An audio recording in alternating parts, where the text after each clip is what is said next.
ದೀಪಾವಳಿದು ಪಟಾಕಿ ಬಾಕ್ಸ್ ಬಂದಿರೋದು ನೋಡಿ. ಪಟಾಕಿ ಬಾಕ್ಸ್ ಅದರೊಳಗಡೆ ಏನೇನು ಐಟಮ್ಸ್ ಇದೆ ಎಂದು ಸ್ವಲ್ಪ ನೋಡಿ.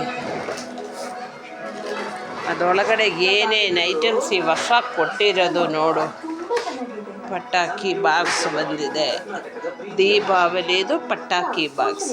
ಹಲೋ ಮೈ ಫ್ರೆಂಡ್ಸ್, ಇವತ್ತು ಇನ್ನೊಂದು ಪಟಾಕಿ ಬಾಕ್ಸ್ ನಮ್ಮ ಚಿಕ್ಕ ಮಗ ತಗೊಂಬಂದವನೇ. ಅದರಲ್ಲಿ ಏನೇನು ಐಟಮ್ಸ್ ಇದೆ ಎಂದು ನೋಡಲ್ಲ ಬನ್ನಿ. ಅರೆ ವಾ, ಏನೇನಿದೆ ಇದರಲ್ಲಿ! ವಾ ಶೋ ದೇವರೇ, ಏನೇನು ಹಾಕಿ ಕೊಟ್ಟಿರೋದು! ಇದೆಲ್ಲ ಒಡೆಯೋದು ಯಾವಾಗಲೇ ಒಡಿಬೇಕು ದೇವರೇ. ಇದೆಲ್ಲ ಒಡೆಯೋಕ್ಕೆ ಟೈಮ್ ಇಲ್ಲ. ಮಳೆ ಬೇರೆ ಬರ್ತಾ ಇದೆ. ಮಳೆಯಲ್ಲೇ ನಿಂತ್ಕೊಂಡು ಇವಾಗಲೇ ಇದೆಲ್ಲ ಒಡಿಬೇಕು. ಇಷ್ಟೊಂದು ಪಟಾಕಿ ಬಂದಿದೆ. ಆಯಿತು, ಮಳೆ ಆಗಲಿ ಬಿಸಿಲಾಗಲಿ ಇವತ್ತು ಒಡೆದುಬಿಟ್ಟೆ ಮಲ್ಕೊಬೇಕು. ಬನ್ನಿ, ನಾವು ಆಚೆ ಹೋಗಿ ಪಟಾಕಿ ಹೊಡಿಯಲ್ಲ. ದೊಡ್ಡ ಪಟಾಕಿ ಎಲ್ಲ ಹೊಡೆದಾಕಿದ್ದೀನಿ. ಇನ್ನು ನಾವು ಚಿಕ್ಕ ಪಟಾಕಿ ಎಲ್ಲ ಹೊಡಿಯೋಕೆ ಹೋಗ್ತಾ ಇದ್ದೀನಿ. ಹಾಯ್, ಸೂಪರ್ ಆಗಿದೆ.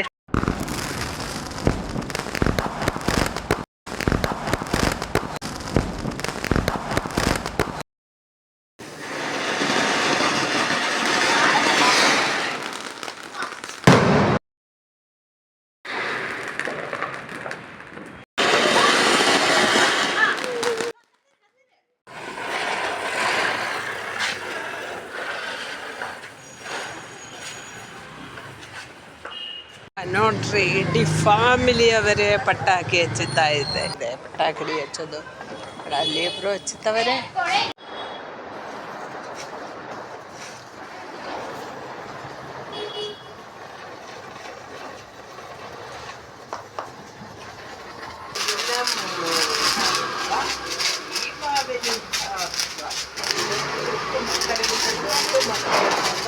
ಮಾಡೋದು ಹಬ್ಬ, ದೀಪಾವಳಿ ಹಬ್ಬ, ನಮ್ಮೂರ ಹಬ್ಬ ದೀಪಾವಳಿ. ತಗೋ ದೀಪಾವಳಿ ಹಬ್ಬ ಹಚ್ಚುತ್ತಾ ಇರಬೇಕು, ನೋಡ್ತಾ ಇರಬೇಕು. ಈ ವರ್ಷದ ದೀಪಾವಳಿ ಅದು ಲಾಸ್ಟ್ ಆಗಿದೆ. ಲಾಸ್ಟ್ ಮುಗಿಯಿತು. ಈ ವರ್ಷದ ಹಬ್ಬ ನಮ್ಮದು ಮುಗಿಯಿತು. ಇನ್ನು ನೆಕ್ಸ್ಟ್ ವರ್ಷ ಬಾಯ್ ಬಾಯ್, ಸಿ ಯು. ನಮ್ಮ ಹಬ್ಬ ಮುಗಿಯಿತು. ಈ ವರ್ಷದ್ದು ದೀಪಾವಳಿ ಹಬ್ಬ ಲಾಸ್ಟ್ ಮೂಮೆಂಟ್ ಬಂದ್ಬಿಟ್ಟೆ. 1-2 ಕ್ಷಣದಲ್ಲಿ ನಮ್ಮ ದೀಪಾವಳಿ ಹಬ್ಬ ಮುಗಿಯುತ್ತೆ. ಇನ್ನು 1-2 ಕ್ಷಣದಲ್ಲಿ ನಮ್ಮ ದೀಪಾವಳಿ ಹಬ್ಬ ಮುಗಿಯುತ್ತೆ.